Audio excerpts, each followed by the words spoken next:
All right, thanks for tuning in to another edition of the Loaded Radio podcast. And how you doing? It's Scott Penfold here with you for this week. Back after a little bit of time off, but yeah, we are back in a big way, as the show this week has me talking with the one and only Anthony Demario. He is the frontman for the band Capstan, some good post-hardcore out of Orlando, Florida. They've got the new album Separate, which is out now via Fearless Records. And then coming up in the second portion of the podcast, I'll be talking one-on-one with Loaded Radio's own Johnny Rude down there in Las Vegas, Nevada, as we're going to be having a sort of a special discussion today, as we're going to be going over the top 13 most influential heavy metal bands of all time as voted by you, the Loaded Radio listener, or the visitor to the website. We tabulated votes for over a month now, and we got a ton of them, and now we're going to be reading back the list of the top 13 most influential metal artists or metal bands of all time as voted by you. We had no part of this. It's all you. We just tabulated it. Okay, so stick around for that. That's going to be good. But first off, as I mentioned, this man, he's the frontman for the band Capstan. Yeah, man, they're out of Orlando, Florida. It's their second album now, called Separate, which is out now via Fearless Records. They've already got 6 EPs out, and they're an absolutely awesome band from Capstan. Here's Anthony Demario. Anthony, how you doing, man? Hey, good. How are you? Where are you right now? Are you in Florida right now? Yes, I am. Yep. How have things been down there in Orlando with things recently? It's been pretty normal, to be honest. That's it? Yeah. The entire quarantine. I mean, we were taking our own precautions, but Florida itself, they were doing anything they could to stay open. Wow, So, really? yeah, it was pretty crazy because my parents live up in Michigan, and it was like not that way. So no, because well, we're kind of coming out of a lockdown still. Yeah, it's been strange, and it's definitely eerie. And we're like, why are these people just like, oh yeah, whatever, I'm gonna do whatever. It's like, no, please don't. Yeah. Getting into Capstan, man, like you got the new album Separate just dropped last week. First off, who produced the album? His name's Machine. His actual name is Eugene, but I think he just went with Machine. He's been around for a while. He had a place in New Jersey. It was called the Machine Shop. And then he had moved, and he had gotten a property just outside of Austin, Texas, in the middle of nowhere. And it's a beautiful, beautiful piece of land. And he has an awesome studio there. And he started running during the pandemic. He was doing a Machine Shop Live, to where he was starting to do like videos and stuff. So he was like, I haven't been really producing many albums anymore. He's like, but I'm down to do your guys's if that, cause we wanted it. And it was just an amazing experience with him. Is it Separate or Separate? It can be whichever you'd like it to be. Oh, cool. We like people to interpret it the way that they are, just like me with emotions and songs. Like I might not be going through exactly what the person's talking about, but I can relate it to something in my own life. So yeah, certainly, keeping it on that. Yeah. Well, I mean, the tracks I've heard off of it, I mean, a really, really cool groove, man. Especially, I really dig Abandon. What can you tell me about that song? Yeah, it's just, I think that one has like more of the groove to it than we've done in the past. Yeah. And it's kind of just about a person that, was rude to you in some way, and you kind of always thought it was like about yourself, and then you realize it's not you, it's that person. And it's just like, look, I don't need this in my life anymore, whether that be a friend, an acquaintance, an old girlfriend, someone in your family, anything. But it's just realizing I'm not the one that's toxic, it's you, and I'm getting you out of my life. Gotcha. And it's got a really good kick in the tune too, and a great video as well. Oh, thank you very much. Yeah, we worked with Bobby from A-Flux Studios for all of the videos for the singles, and man, he killed it on all of them. I was very, very impressed. Yeah, certainly. Another one that stands out, Blurred Around the Edges. Tell me about that track. That track is probably the most introspective track that we've ever written. Just to clarify, Joe had written that song. And it was mainly when he was going through an extremely tough time, realizing like, even though I'm okay on the outside, I still feel alone on the inside, and you can be surrounded by people and still not feel like you're present, like you're there. And, we kind of wrote, that song, we're reaching out to people that feel the same way in the sense. And, I guess the entire meaning of an introspective song and or record is you're not alone. You know, other people out there have these feelings too. And I think that the fact that we are able to put out music and have people realize that's a powerful thing. And it also helps us express ourselves and getting that out, you know? Well, certainly, man. It's a great vehicle, I feel, just to be able to use, you know, and a very healthy one too. Yeah. And I think, you know, emotions with music, like people that connect to them and, oh man, this person, this guy feels the same way as me. Like these lyrics connect with me because they're feeling that way as well.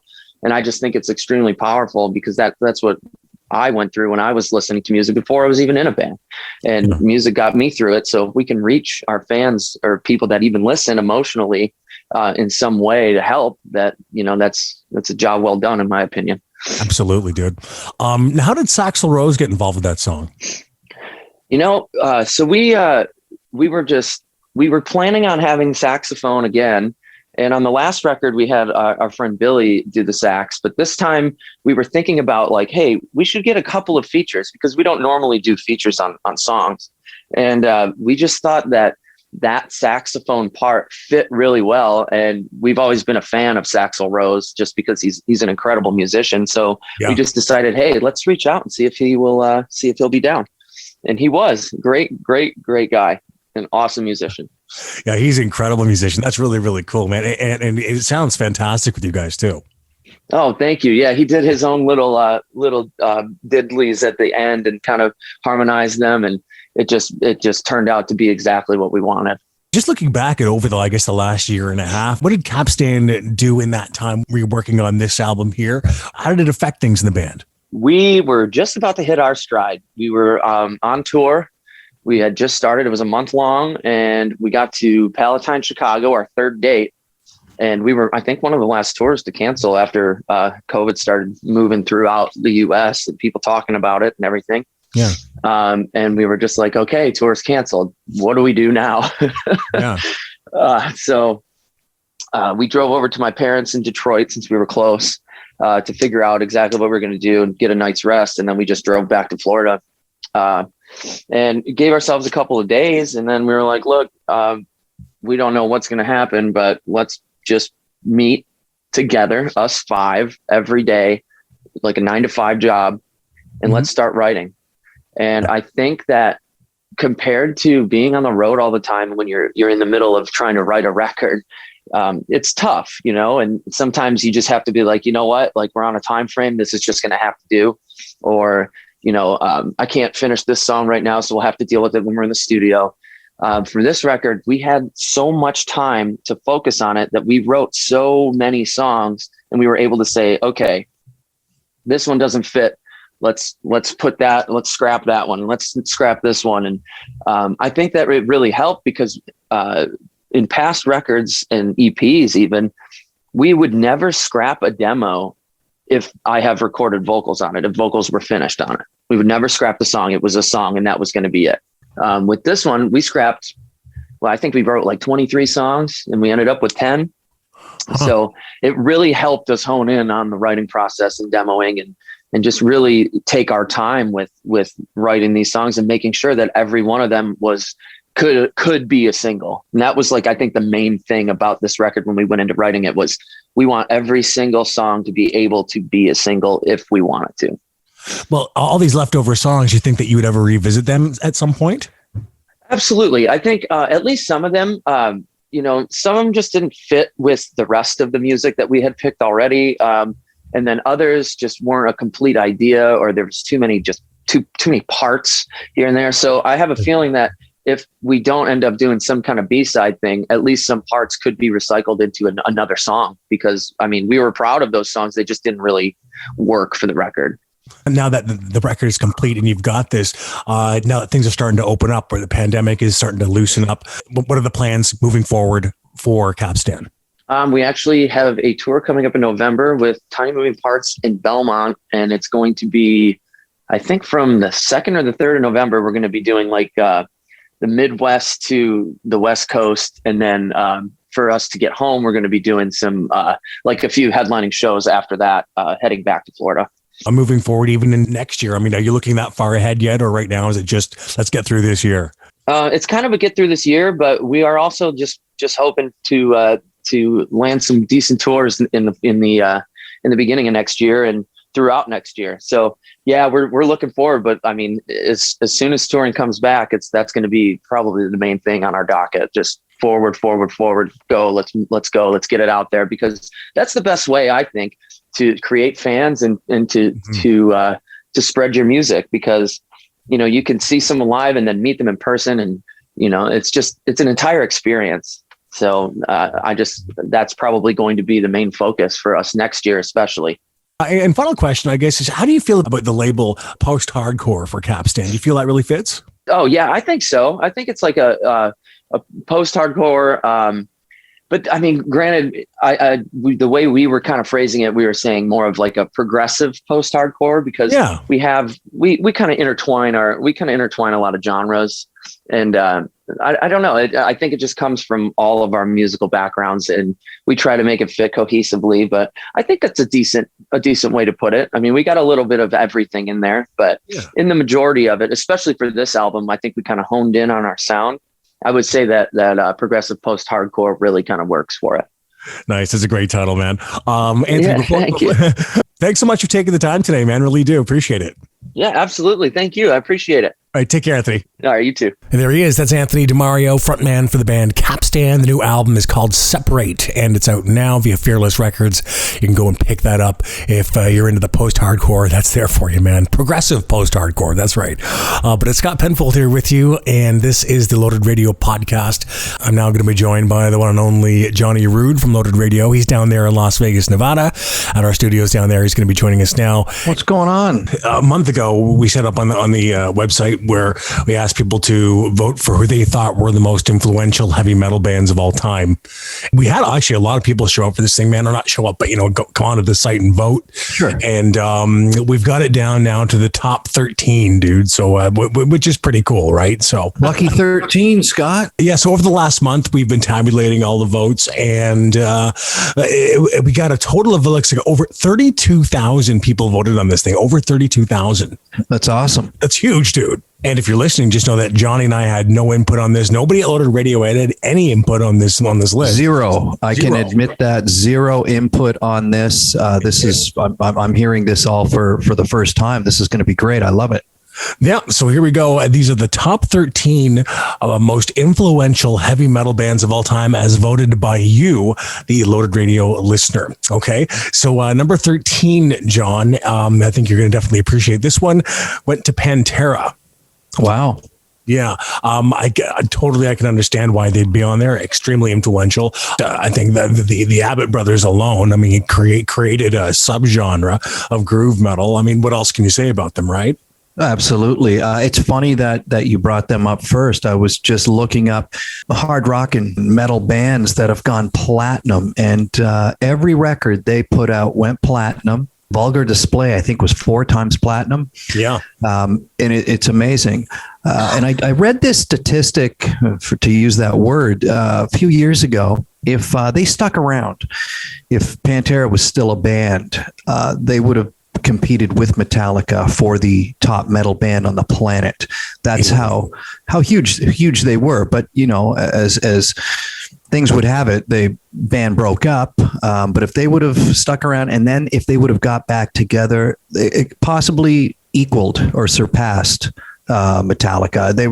They were loved, dude. That was a huge influential band. Absolutely. They dominated the 90s, man, when it came to metal. I'm fortunate enough to say that I was able to have seen Pantera, and they were awesome live, dude. And of course, you knew Vinnie Paul well. I met Vinnie through you too.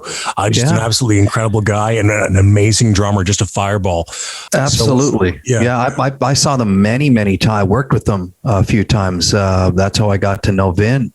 I saw their very first show in Toronto at Rock and Roll Heaven, believe it or not.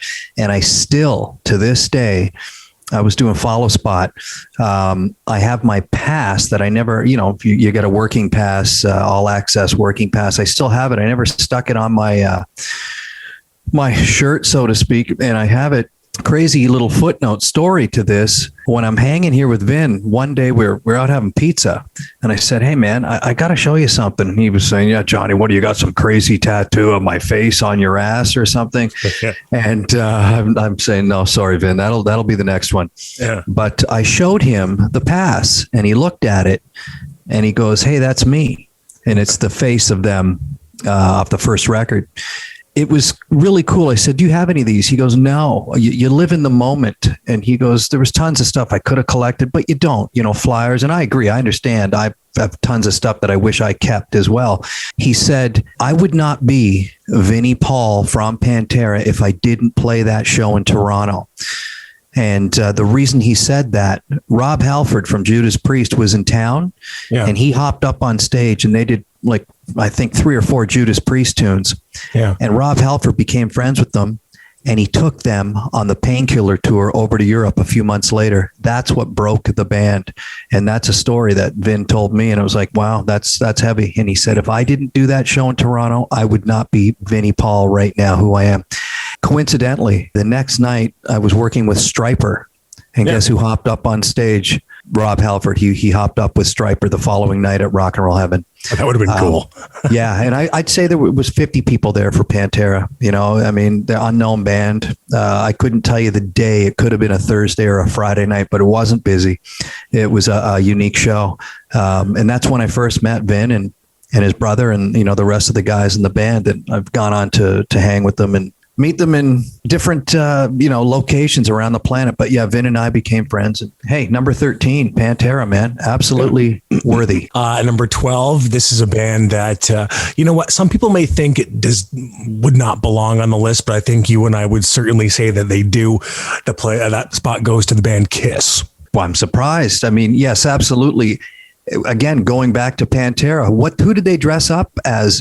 At any opportunity they had, they dressed up as the 4 members of Kiss. Every rock band from our era, that grew up listening to Kiss, loved them. So that's kind of cool. They're number 12. Yeah, the number 12, Kiss. I mean, of course, you and I have talked about Kiss many times. We're huge fans of the band. Some people, try and maybe say that they're not metal, but like Johnny just said, they are just so influential in this genre. And that's what this list is. It's influential bands. And you can't have this list without Kiss. You just can't. No, definitely not. That's cool. I'm not saying, hey, they should have been higher or lower, but they're on the list, which is awesome. Yep. Coming in at number 11, John, from our hometown of Toronto, Rush. Wow. Yeah. That's cool too. Another classic rock act. But again, these guys so heavily influential, especially with progressive metal. Yes, very much so. They were a progressive rock band, a power trio, huge influence on myself. Here again, this is kind of weird that we're talking about this. Morin Heights in Quebec, Le Studio. I just got someone sent this article to me, and I heard about it. It's closed down, knocked down, buried. It's gone. And that's where all those great Rush records were made. April Wine, Queensryche. A lot of great music was made up there. And Tom Sawyer, the video, was filmed. It was filmed there. And a beautiful studio, too. Legendary, but it's gone, dude. And you can Google out there and you can find some pictures of it before and after. And it's a sad, sad shame because it was state of the art at the time. But people don't use recording facilities anymore. And it's just way of the dodo. It was like a boat anchor, so to speak. But it's a damn shame that someone never picked it up and kept it, but it's been demolished. Yeah, that really is a shame, crying shame. At number 10, though, John, quite, I think, an obvious addition to the list, went to Slayer. Wow. Yeah. I thought Slayer would be, we're talking influential metal bands a little higher, but that's still pretty cool. They're on the list out of 32,000 voters. And the thing is with Slayer is they actually came into number 1 on our previous list, which was the top 13 thrash metal bands of all time. There you go. But they're certainly belonging in this list. And then they are at number 10. Hey, they're top 10. Can't go wrong with that. Right. And I mean, after all, it's Slayer. At number 9, that spot goes to the late great Ronnie James Dio. Wow, that's cool too. Yes, a great influential singer. Been around for years. Look at his work with Elf, with Rainbow. He's I think the voice of a generation, really. Absolutely. Yeah. And that this list I was reading about platinum selling artists. He had 3 or 4 records that were platinum. I mean, again, I thought there would be more. I thought he was multi-platinum on a few records, but no, like Holy Diver, I think, was just platinum. And again, awesome that he's on there, as opposed to you take a band. I don't know if these guys are on the list, but like Slipknot, their first or second record is like 6 times platinum. Yeah. It just goes to show you the demographic of a feeding frenzy of people who wanted music. But I think it's awesome that Dio's on the list. Influential singer, absolutely. I'm sure there's going to be another guy on this list coming up that's very influential as well. The number 8 spot goes to Ozzy Osbourne. What do you think of that? That's interesting. Again, from Black Sabbath, yep. Influential. And then you go solo Ozzy. Yeah, absolutely. That guy is an influential, he's an icon, just look at his, let's Black Sabbath aside, because I get a feeling we're going to be hearing from them a little bit later. Right. But when it comes to, Ozzy's solo career alone, look at who he worked with. Everybody from Randy, of course. Bob Daisley, Lee Kerslake, that initial Blizzard of Oz band, and it had Jakey Lee, Zakk Wylde, Randy Castillo on drums, Rudy Sarzo, of course, Tommy Aldrich, Brad Gillis. The list goes on, even up to today, Post Malone. He's worked with everybody because everyone wants to work with him. There's a cool factor with Ozzy.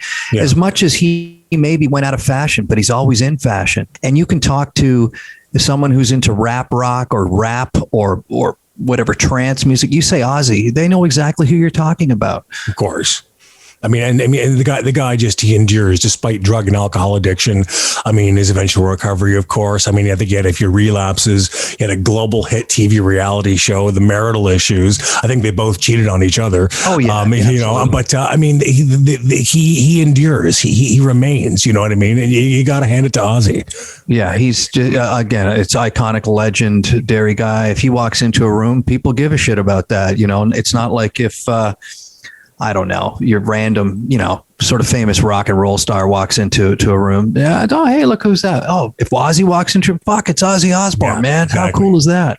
Yeah, even if you don't dig rock, you know right. Ozzy. You know who? Yeah, and you'll want to get your picture with the guy. Sure you do. Yeah. Number 7 spot went to a band that I certainly believe deserves a spot. Maybe even I would have argued a bit higher, but hey, they are the top 10 nonetheless. That band is Deep Purple.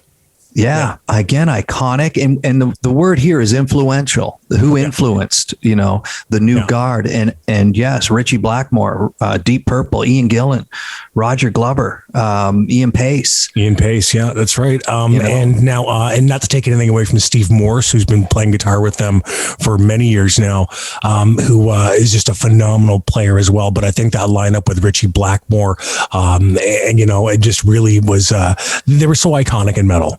Absolutely, that Machine Head record. Oh yeah, Machine Head in rock even. In rock, they're kill. Smoke on the Water. The most popular riff. Even a kid today knows that riff. Influencing generation after generation after generation.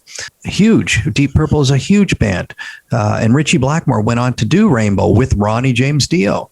Yeah, it's all kind of woven in. David Coverdale came in there and he went on to do Whitesnake. Right. And then you had Dio. It's all this like whole sort of metal incestuous family back then. You know what I mean? Yeah, everybody really played with each other. Yeah, pardon the pun. Yeah. But it's the British thing, right? Those are British bands and they all kind of knew each other, as the Beatles and the Stones and, all that British invasion. Same with the new wave of British heavy metal. They all knew each other, incestuous. Nico McBrain was a roadie and he filled the drum shoes of Clive Burr. They all kind of knew each other. Same with Bruce Dickinson was in another band. It was Samson. And you just kind of know. And every scene, same with LA. The thrash as well. Thrash, all of it. Look at Slayer with Gary Holt from Exodus. And then that whole scene. They even took. Who used to play with Exodus? Metallica, Brian Kirk Hammett. After they got rid of Mustaine, who went on to form Megadeth, and it's also woven in. It is. Yes. Yeah. So it's cool. Again, with the Deep Purple, they had different singers. That was the main thing. and it was all good. It wasn't like they skipped a beat with different singers. They were all kick ass. All those songs, man. Yeah, and then when they had Perfect Strangers and they had like the classic lineup reunite, that was awesome. Yeah, it was killer. Yeah, 83, 84. Yeah, no, it was killer, man. The number 6 spot goes to a band who I don't like to call metal, but again, we're talking influence here. That band would be Led Zeppelin, John. We're talking influence. I mean, there is the argument that Led Zeppelin were a metal band. I mean, they had the heaviness, they had the riffs. I mean, certainly the look, really looking more at influence. Zeppelin were not, the kind of band that you could compare, say, directly to Motorhead, no. but the heaviness was there. Absolutely. When you go Led Zeppelin for the time period, heavy as hell. Like Black Sabbath was the heaviest, and Led Zeppelin was a different kind of heavy. It's kind of funny as I'm talking and I'm thinking this, Led Zeppelin is a commercial rock band because they're played all over the world, all over the radio. You hear Led Zeppelin, but when you listen to some of the songs, like the Immigrant Song, that's heavy as hell, man. Yeah. I mean, the list goes on with John Bonham playing the drums, a massive influential drummer. Jimmy Page, a massive influential guitar player. Yeah. Heavy songs. So yeah, again, like we're saying, influential. To use the word metal loosely based, I mean, it's musical. These are influential musical bands, and I think that's cool. Led Zeppelin made it, man. Good voting. Certainly. At the number 5 spot, we're down to the top 5 now, John. The top 13 most influential artists of all time, as voted by you, the listener. We've had over 32,000 votes for this thing. That's awesome. Awesome. But the number 5 spot goes to Motorhead, John, which I think is well deserved. Oh, yeah. I mean, again, we talk about an iconic person being Lemmy. He transcended out of, just being he was a roadie. I mean, at first for Jimi Hendrix, and then, he was in Hawkwind. I mean, the guy's ancient. He died at 70, which was a damn shame. But did he leave a mark? Absolutely. And did he influence people? Absolutely. And when he walked in a room, everyone knew, hey, that's Lemmy, and hung out with him too. Great guy. And he used to love hanging out at the Rainbow, and, he was just a normal dude, man. He lived like a very, very... just around the corner. He lived a very simple life, he wasn't all about, living this big rock star life. He hung out at the Rainbow, and he drank and he played, the machine, and, he was Lemmy. That was his shtick, dude. He was a simple man. He had cool stuff, but no, he even said, he goes, I'm still living in the same place when he moved here. I think it was 83 or 84. He still lived in the same apartment up the street from the Rainbow in Hollywood. As far as Motorhead being an influential band, 100%, dude. Look at Dave Grohl. I mean, from Nirvana to the Foo Fighters, him and Lemmy were close, and they wrote songs together. And again, it's that you stick around long enough and you don't kind of mess up and screw up and become an idiot. You get a lot of respect, because Lemmy respected people too. Again, that simplicity of him. There was no ego with him, with anybody. He would always take a picture with somebody, and sex with a lot of women too. I know a few. Yeah. But no, he was just a cool dude. And that's the thing, and he was always cool to his guys in the band. That's another thing. Just that he was a respectful guy. And that's the thing, though. When people think of Motorhead, they always think of Lemmy, but, people don't give enough credit to Filthy Animal and Fast Eddie. I think they were so integral as well, I 100% will agree with that. And you listen to that early Motorhead stuff, that was a sound, that new wave of British heavy metal. They were bluesy in a sense, but in your face, even punk rock, just the speed. They were a fast band. You listen to the Ace of Spades, that's a fast song. And it came out sort of after the punk rock movement, and it transcended into the new wave of British heavy metal, and Motorhead was the forefront again, because Lemmy had been in that scene just as long as Black Sabbath, just as long as Judas Priest. And he was always trying to put something cool together, and finally he did. But Phil and Fast Eddie, and then Fast Eddie went on to form a cool band called Fastway. Yeah, I love that band. Yeah. Say what you will. Yeah, that's right. Say what you will. And then, of course, Phil Campbell. We can nothing take away from Phil Campbell, who was great as well. And, absolutely. And then they had Mickey D, from Merciful Fate. Just a great guy. And he was, a good friend too. Just great drummer. He's in the Scorps now. Motorhead, influential band, 100%. The number 4 spot goes to Judas Priest. Yeah. Which, I mean, you knew they were coming. Of course. Yeah. Absolutely. I mean, when it comes to, Johnny was just talking about the new wave of British heavy metal. Motorhead may have been the originators, but I think these guys took the reins and they just ran with it. Judas Priest, I thought they may have even gotten to the number 1 spot in this list. They're that influential. Yeah. What number are they? 3 or 4? 4. Number 4. Yeah. Well, they're up there. Totally influential, dude. They started that movement, just a working class band, Birmingham, England, I think. Out of Birmingham, just like Sabbath. And they were the precursors to all of this. But geez, it's, Rob Halford again, I remember seeing the US Festival and Priest came on and he comes out in that bike and it was amazing and everyone loved them. I mean, again, it's that thing, you stick around long enough, you get the respect.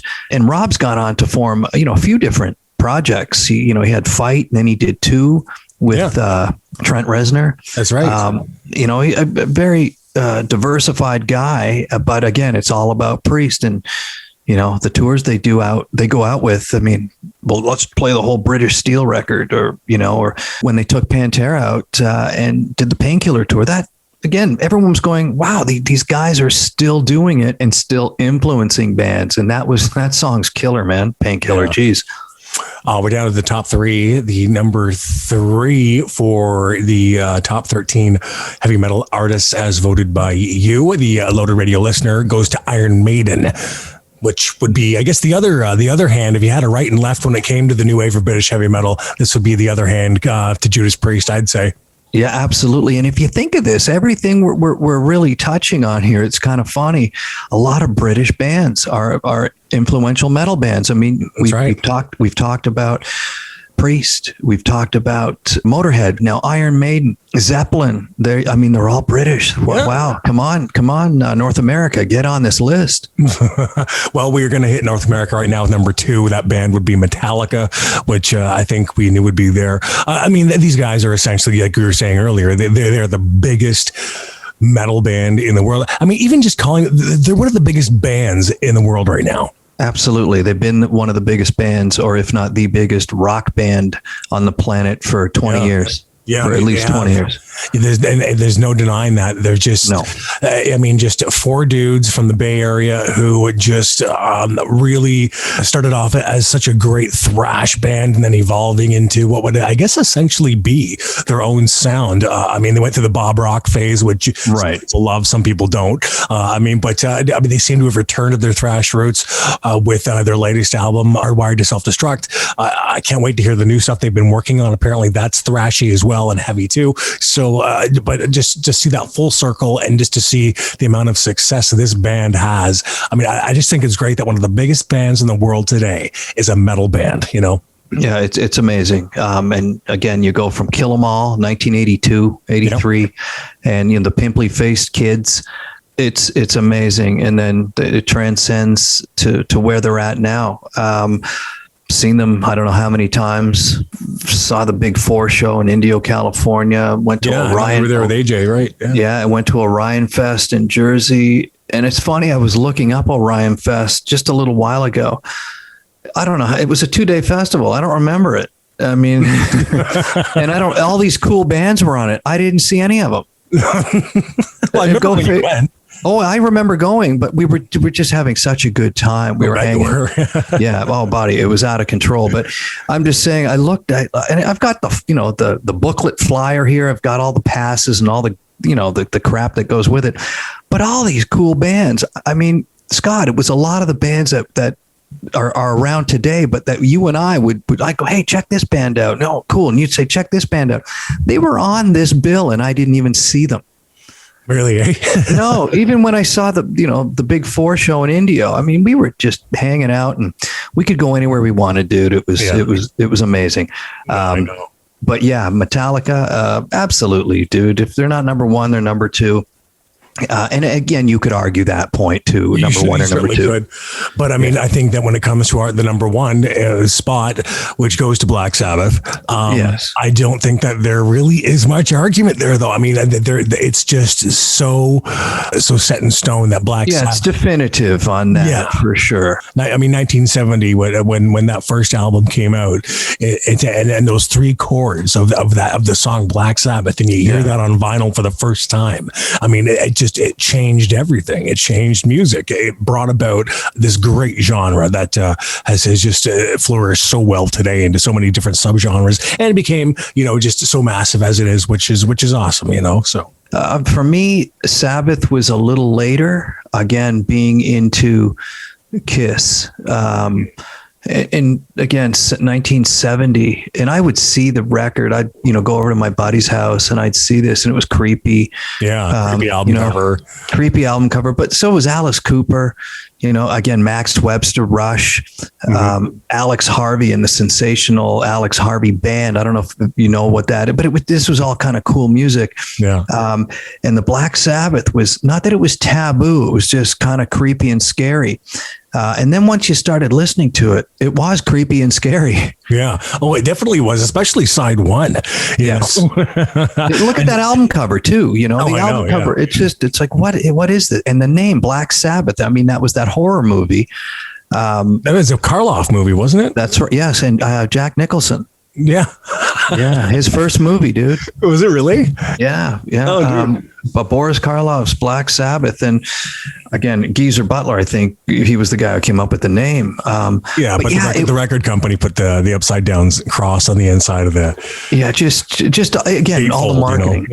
But it took time to take off, and look where they went. And you see bands who tribute bands like Kiss. You see a tribute album to Kiss. You'll see now Nativity in Black that came out in, I think, 92. Oh yeah, that was like early 90s. I had that on cassette when it first came out. Yeah, I have it here on CD. Oh, it's great with Typo Negative and everything. All those bands, just to a tribute to Sabbath. But there's been so many more. And whenever you go see a band, you're guaranteed to hear War Pigs. Yeah, we were talking about Ozzy earlier, but I mean, they're one of those bands that have transcended. They've become just so important to music history, as a whole, that I'm not surprised at all they made it the number one spot. I mean 32,000 people, can't be wrong, right? That's right. Yeah, I think that's killer. But yeah, I mean, even knowing that there was this voting going on, you knew obviously Metallica could be there, but in my head, I would have assumed Black Sabbath would be number one. Yeah, absolutely, man. There you go. So there it is. The top 13 most influential heavy metal bands of all time is voted by you, the Loaded Radio listener. We'll probably do another one in a month or two. I mean, I'm thinking maybe we'll go back and do something with Johnny's era, that he maybe some classic stuff like that. We'll keep doing these kind of things because I think it's really great. He's getting people's opinions. Right. Maybe the new romantic era of the Spandau Ballet and Culture Club. There you go. There you go. We'll do that one next. That'll be awesome, Yeah. All right, buddy. Sounds good. Yeah. That was fun. Thanks so much for that. And that was cool. Yeah, dude. Just the app. Is that app available? Yeah. Yes, it is. It's launched, buddy. Get it. Yeah. Okay, download it. I'll download it now, because when I was texting you, I hadn't texted you in a bit. I went, oh fuck, and I saw that. I went, oh shit. Okay, I got to download it. Get it through loadradio.com, dude. You got to check it out. You'll like it. Awesome. All right. Don't forget, check out loadradio.com on a daily basis for all your hard rock and metal news, updated constantly, 24 hours a day, 7 days a week. As well, the 24/7 radio station's there for you too. It's just a click away. You can catch us there as well, 24 hours a day, 7 days a week, playing all your favorite hard rock and metal. And as Johnny was mentioning, don't forget, download the Loaded Radio app. It's out there now, and it's free. And it's got your stream right there for you, just a click away on your mobile unit, or mobile device rather, and get all the hard rock and metal news and the 24-hour stream delivered right to your mobile device. All right, I'm Scott Penfold, and we will talk to you again next week right here on the Loaded Radio podcast. Loaded Radio.